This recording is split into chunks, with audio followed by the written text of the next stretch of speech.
সবাইকে আমার পক্ষ থেকে শুভেচ্ছা।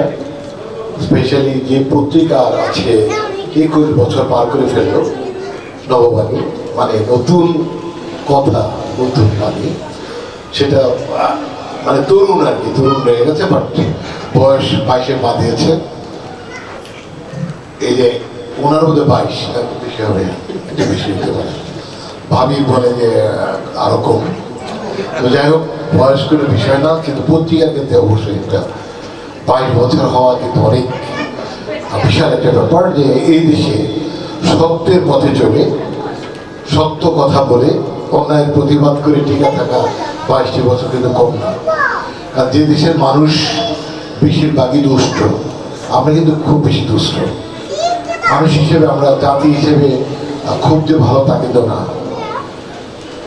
পত্রিকা ওনারা লিখে লিখে আমাদের শাসন করতে চায়, বা আমাদের ইনফরমেশন পাস করার পরে দেখা যায় অনেক পত্রিকায় চলে যায়, কিন্তু নববাণী টিকে গেছে, টিকে আছে। এবং আপনারা যারা চালাচ্ছেন নববাণী, সবার প্রতি আমার অনেক শ্রদ্ধা, গভীর শ্রদ্ধা, ভালোবাসা। বাংলাদেশ শিল্পী সমিতি, চলচ্চিত্র শিল্পী সমিতির পক্ষ থেকে নববাণীকে আমার প্রাণ ঢালা ভালোবাসা। আমরা চাই আপনারা প্রত্যেকটা অঙ্গনের কথা লিখবেন, দুঃখ দুর্দশার কথা লিখবেন, অভাগা মানুষের কথা লিখবেন, মা বাবার প্রতি সন্তানের ভালোবাসা শ্রদ্ধার কথা লিখবেন। একটা শিক্ষামূলক পত্রিকা হোক নববাণী, এই প্রত্যাশা, এই ভালোবাসা দিকে সবাইকে, মানে আমাদের জেমস ভাই এবং আমাদের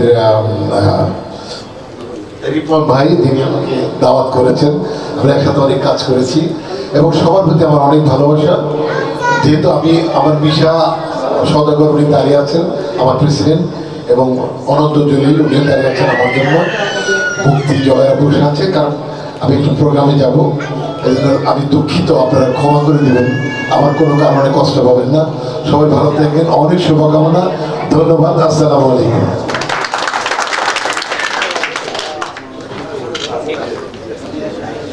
যেহেতু অতিথি আমাদের